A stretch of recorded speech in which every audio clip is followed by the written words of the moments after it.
Good morning, students. My dear, my lovely students, how are you all? Are you fine? Really? I hope so because I'm fine. I'm staying in home. And listen, I've taken bath in early in the morning, and I hope you all are following my words and took a bath early in the morning, isn't it? I can't see you, but those who are coming in online classes, I see them and understand whatever they have taken bath or not, okay? But who are not attending the class, I don't watch him.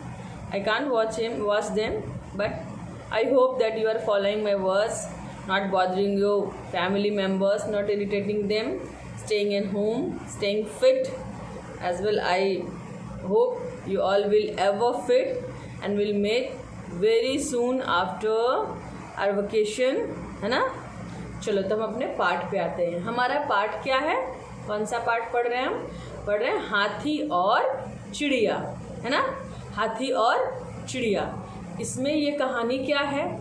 एक चिड़िया है जो पूरी मेहनत से अपने लिए एक नया घोंसला बना रही है। धीरे धीरे वो छोटी सी चिड़िया होती है ना, देखा आपने चिड़िया इतनी छोटी सी, और उसका छोटा सा चोंच, तो उसमें उसकी छोटी सी चोंच होती है, उसमें वो आती थी और एक तिनका उठाती थी और पेड़ पे ले जाकर रख देती थी। तिनका तिनका इकट्ठे कर रही थी और पेड़ पे जमा कर रही थी।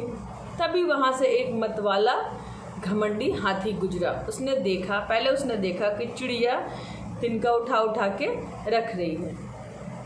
फिर उसने चिड़िया को कहा, कितनी कमज़ोर हो तुमसे तो एक बार में एक ही तिनका उठ पा रहा है, उससे ज़्यादा तो तुम उठा भी नहीं पा रही हो। अगर मैं तुम्हारी जगह होता तो एक बार में हज़ारों लाखों तिनके उठा लेता। फिर भी चिड़िया कोई जवाब नहीं देती है और ईमानदारी से अपने काम में लगी रहती है। उसके बाद चिड़िया एक पत्ता उठाना चाहती है ताकि वो घोंसले में उसका इस्तेमाल कर सके, अपना घोंसला अच्छे से बना सके। लेकिन पत्ता ना थोड़ा बड़ा होता है और चिड़िया छोटी सी, वो भारी लगता है उसको। वो बेचारी उठाने की कोशिश करती, पत्ता गिर जाता, फिर कोशिश करती, पत्ता फिर गिर जाता। तो हाथी ने कहा, कुदरत ने भी तुम्हें बनाने में काफ़ी खूब कंजूसी दिखाई है। कितनी छोटी सी हो तुम। क्या मैं तो तुम्हारी जगह होता ना तो ये पेड़ को एक सेकंड में, एक मिनट में उखाड़ के दिखा देता। क्या तुम ऐसा कर सकती हो? उस पर बेचारी चिड़िया एक अच्छा सा जवाब देती है, भला मैं ऐसा क्यों करूँगी? पेड़ों पर पक्षियों के ढेर सारे घोंसले हैं। अगर पेड़ उखड़ जाएगा तो उन सबके घोंसले, उन सबके घर उजड़ जाएंगे।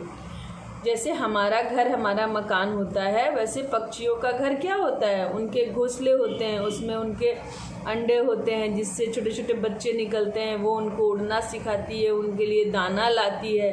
जैसे हमारे मम्मी पापा हमारे लिए, है ना, खाना पीना पहनना ओढ़ना सारा इंतज़ाम कौन करता है आपके लिए? आपके पेरेंट्स। वैसे चिड़िया भी अपने बच्चों की पेरेंट्स होते हैं, है ना। तो वो बोलती है, बहुत अच्छा जवाब देती है और बोलती है कि मैं ऐसा क्यों करूँगी? उस पर तो बहुत सारे पक्षियों के घोंसले हैं, सब उजड़ जाएंगे, सब बर्बाद हो जाएंगे। और ये बोल के वो अपना काम करने लगती है। इस पे उस हाथी को गुस्सा आ जाता है। हालांकि चिड़िया ऐसी कोई बात नहीं बोलती है जिससे गुस्सा आना चाहिए। वो उसने उसे ललकारा थोड़ी ना था, लेकिन हाथी तो उसको नकारात्मक तरीके से सोचता और बोलता है, चिड़िया की बच्ची, तूने तिनके और पत्ता उठाकर मुझे अपनी ताकत दिखाई है, अब मैं तुझे अपनी ताकत दिखाऊंगा। चिड़िया लाख मना करती है लेकिन वो हाथी नहीं मानता। वो पेड़ के तने को अपनी सूंड में लपेटता है और ज़ोर ज़ोर से हिलाने लगता है। तोड़ने के क्रम में देखो पेड़ ऐसे ऐसे होता है, एकदम झकझोर देता है वो पेड़ को।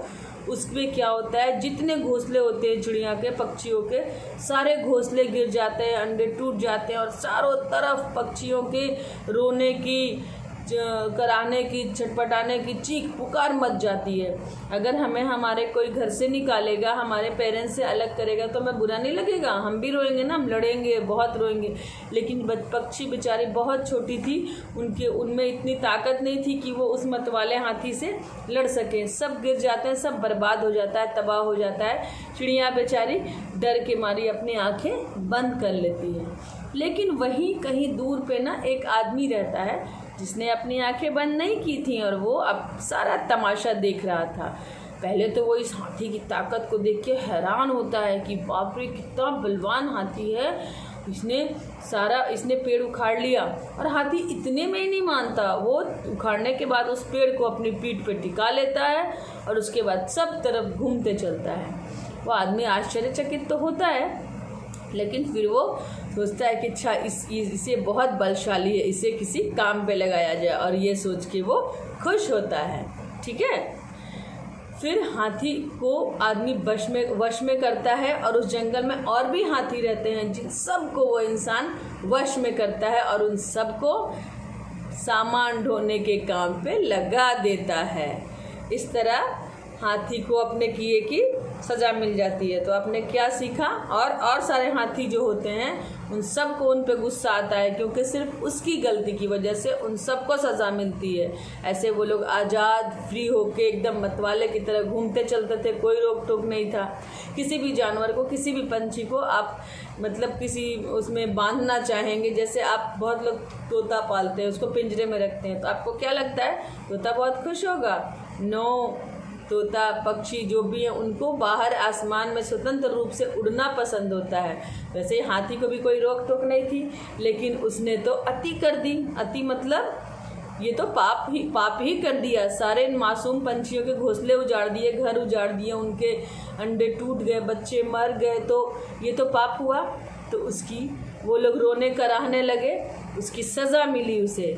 और इस कहानी से हमें क्या सीख मिलती है? हमें कभी अपने आप पर घमंड नहीं करना चाहिए और कभी किसी को परेशान नहीं करना चाहिए, वरना हम सज़ा के भागीदार बनते हैं। ये सज़ा किसके द्वारा मिली उसे? प्रकृति के द्वारा, कुदरत के द्वारा। जिस कुदरत का नाम लेके उसने पक्षी का मजाक उड़ाया था ना कि चिड़िया तुम्हें तो कुदरत ने बनाने में बहुत कंजूसी दिखाई है। ठीक है, तो आप बुरा करोगे तो सज़ा तो मिलनी ही है, अभी मिले बाद में मिले, लेकिन उसकी सज़ा मिलती है। तो बुरा नहीं करना है, गलत नहीं करना है, घमंड नहीं करना है। ठीक है, ये पार्ट मैंने कल भी पढ़ाया था, आज भी समझाया। कल मैंने इसके शब्दार्थ दिए थे ना आपको लिखने के लिए। हम आज के गृह कार्य पे आते हैं। आज का गृह कार्य है इसके प्रश्नोत्तर। ठीक है, इसमें 5 प्रश्नोत्तर हैं। जैसे पहला, जैसे जिस ढंग से जिस तरीके से प्रश्न पूछा जाए उसी के अकॉर्डिंग, उसी के अनुसार आपको उत्तर देना है। जैसे पहला प्रश्न है, शेर ने सभा क्यों बुलाई? सॉरी नॉट दिस वन नहीं, ये दूसरा प्रश्न है। सॉरी, मैंने थोड़ा गलत बता दिया बच्चों। हाँ, कल तो हमने शब्दार्थ लिखा था। ठीक है, आप आज उसके प्रश्नोत्तर लिखेंगे। और इसमें कितने प्रश्न हैं? इसमें मात्र 3 प्रश्न हैं, है ना? सिर्फ 3 प्रश्न हैं जो आपको सॉल्व करने हैं। जैसे प्रश्न पूछा जाए उसी के हिसाब से उत्तर भी देना है। ओके। तो पहला प्रश्न, चिड़िया ने घोंसला बनाने के लिए क्या किया? चिड़िया ने क्या क्या किया?